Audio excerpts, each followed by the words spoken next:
حکیم لقمان بھی اس قسم کے ایک تھنکر تھے. بیسیکلی یہ سوڈان کے رہنے والے تھے, حبشی نسل غلام تھے. عرب کے لوگ ان کے اقوال سے واقف تھے. جس طرح ہمیں بچپن میں ہی اشعار آتے ہیں کہ محمد سے وفات ہونے تو ہم تیرے ہیں. ہمارے چھوٹے بچوں کو یہ شعر آتے ہیں, اسکول میں سن لیے, لپے آتی ہے دعا بن کے تمنا میری. ڈاکٹر اقبال کو وہ جانتے نہیں ہوتے لیکن اشعار سنتے ہیں. اسی طریقے سے عرب کے لوگ حکیم لقمان کی کہاوتیں, حکیم لقمان کے واقعات وہ بچپن سے سنتے تھے. ان کے محاورے ان کو ایک ریسپیکٹیبل پرسنالٹی سمجھتے تھے. بس اس سے زیادہ کچھ نہیں تھا. نبی نہیں تھے وہ, کسی نبی کے صحابی بھی نہیں تھے وہ, کیونکہ قرآن حکیم میں جو سورہ لقمان میں ان کا ذکر آیا تو انہوں نے صرف توحید اور آخرت کا ذکر کیا, کسی نبی کی پیروی کا ذکر نہیں کیا. ورنہ یہ نبی پہ واجب ہوتا ہے کہ جب وہ دین سکھا رہا ہوتا ہے تو وقت کے پیغمبر کی پیروی کا حکم دیتا ہے. وہ ایک عام انسان تھے جو دین فطرت کے اوپر تھے, یعنی انہوں نے نیچر کو آبزرو کیا. یہ فطرت ایک توئیں والی ہوتی ہے, وہ فطرت نیچر ایک ہے تا, جہاں پہ کسی پیغمبر کا پیغام نہ پہنچا ہو لیکن فزیکل فینومینا آف نیچر, قانون قدرت کو, التذکیر بھی لا اللہ کو آبزرو کر کے ایک بندہ اللہ تک پہنچے. اس طرح وہ گاڈ تک پہنچ چکے تھے. ان کی سب نصیحتیں پڑھیں. پہلی نصیحت ان کی کیا ہے؟ یا بنی لا تشرک باللہ ان الشرک لظلم عظیم. اللہ نے بیسیکلی مشرکین عرب کو کہا کہ جس حکیم لقمان کو تم اتنا بڑا بزرگ سمجھتے ہو, اس کی باقی کہاوتیں تو سنی نہیں ہے. جو اصل اس کی بات ہے کہ اس نے کہا تھا شرک نہیں کرنا, تو تم شرک کا اڈا یہاں پہ کھولے بیٹھے ہوئے کعبے میں. یہ حکیم لقمان کی تمہیں نصیحت نہیں پتا. جس طرح ہم ناسبی کو کہتے ہیں کہ بخاری مسلم میں رفع الیدین کی حدیثیں ہیں تو آل امیہ کے خلاف بھی ہیں, تو یہ حدیثیں نہیں ماننی تم نے. الزامی جواب, اینٹی وینم پھکی کے طور پہ.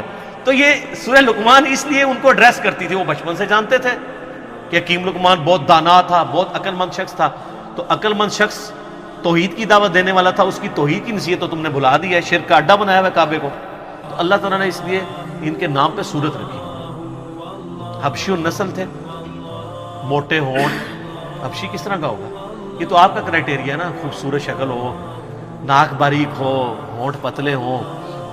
اللہ کے نزدیک تو مسلم شریف کی حدیث ہے, اللہ تمہاری شکلوں اور مال کو نہیں دیکھتا, دلوں اور اعمال کو دیکھتا ہے. تو شکلوں کو کیوں دیکھے؟ شکل بنائی کس نے؟ اللہ نے. تو اس نے شکل کو کیوں دیکھنا ہے؟ اعمال کا اختیار آپ کو دیا, اس لیے آپ کے اعمال کو دیکھتا ہے. دل میں اچھائی اور برائی کی تڑپ اور اس کو ایگزیکیوٹ کرنا, اس کا اختیار اس نے آپ کو دیا, اس لیے اس کے اوپر جج کرتا ہے.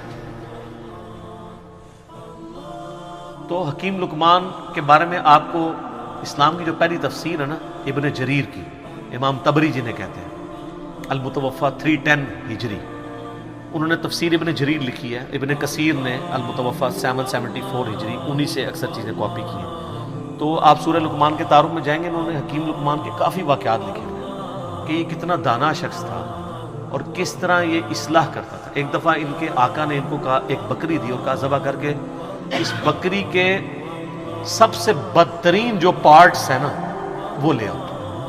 تو انہوں نے بکری ذبح کی, زبان اور دل اٹھا کے لے آئے.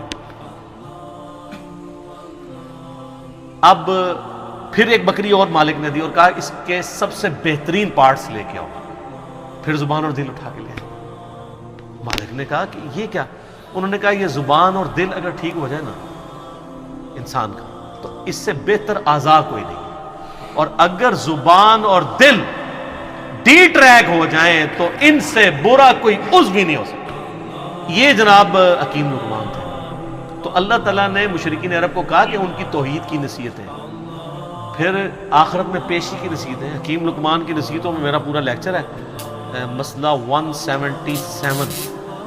آپ جا کے دیکھیں تو آپ کو پتہ چلے گا جی حکیم لقمان نے کیا کیا نصیحتیں. سورہ لقمان میں 8 نصیحتیں تھیں ان کی, 2 اللہ نے مزید ایڈ کر کے تلک عشرۃ کاملہ, اور وہ 2 نصیحتیں ماں باپ کے ساتھ اس نے سلوک کی ایڈ کی, جو حکیم لقمان نے شاید عاجزی کی وجہ سے اپنے بچے کو نہیں کی, شاید موت کا وقت تھا تو اب وہ اس کو سکپ کر گئی, یا اور لوگ ان سے ہوگی, تو اللہ تعالیٰ نے اسے پرفیکٹ کیا.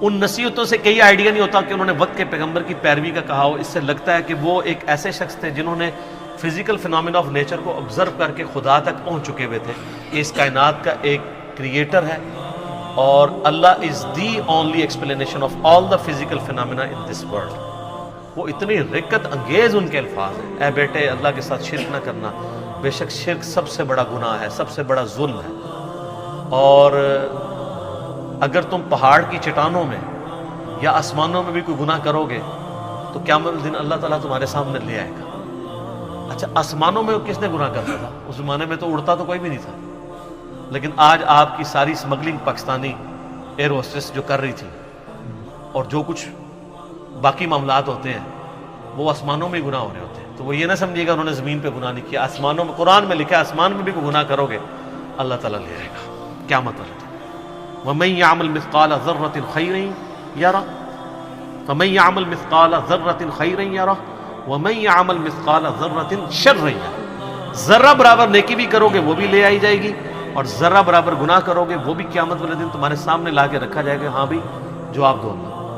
تو یہ حکیم لقمان نہ تو کوئی پیغمبر تھے، نہ کسی پیغمبر کے فالوور تھے، نہ کوئی صحابی تھے کسی پیغمبر کے، نہ کوئی تابعی تھے، ایک سلیم الفطرت انسان تھے جو خدا تک پہنچ چکے ہوئے تھے، اور ایسا شخص اہل فطرت کہلاتا ہے، یعنی فطرت ایسا شخص جس تک یہ تا کے ساتھ ہوتا ہے، جس تک وقت کے پیغمبر کی دعوت یا کسی پیغمبر کی دعوت نہ پہنچی ہو، ایسے شخص کے لیے صرف ایک اللہ کو ماننا اور آخرت کا یقین کر لینا کافی ہے، چاہے نبی کی دعوت نہ بھی پہنچی ہو، اس کے لیے بس یہ اتنا اجمالی عقیدہ رکھنا کافی ہے۔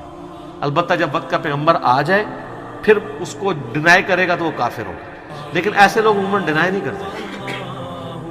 اور سر کیا خوش نصیبی ہے، اللہ کو مواحد کتنا پسند ہے کہ نہ وہ صحابی ہو، نہ وہ تابعی ہو، نہ کسی پیغمبر کی اس نے صحبت کی ہو، نہ کسی پیغمبر کا کلمہ پڑھا ہو، لیکن ایک اللہ کا ماننے والا ہو، شرک سے بیزار ہو، آخرت میں اللہ کی جواب دہی کا یقین رکھتا ہو، اس کے نام پہ پوری صورت ہے، اور اللہ تعالیٰ اس کے اقوال کو توحید کی دعوت کے لیے رول ماڈل کے طور پہ مشرکین عرب کے سامنے رکھا۔ آپ ذرا دیکھیں کہ حضرت لقمان، سر اس سے یہ پتہ چلا، لوگ کہتے ہیں نہیں ساری دنیا برباد ہوگی، وہ دنیا تو برباد ہونی ہے، غریباں دی اور ہونی ہے، آخرت آپ اپنی دنیا میں بڑے سے بڑے امیر آدمی سے بھی اچھی کر سکتے ہیں، وہ آپ کے اپنے اختیار میں۔ لقمان نے کر کے بتائیے نا، نہ نبی ہے نہ کوئی صحابی ہے، اگر نبی ہوتے تو کہتے میری پیروی کرنا، نبی تو کہہ کے جاتا ہے، نبی علیہ السلام نے ہمیشہ اپنی پیروی کا حکم نہیں دیا۔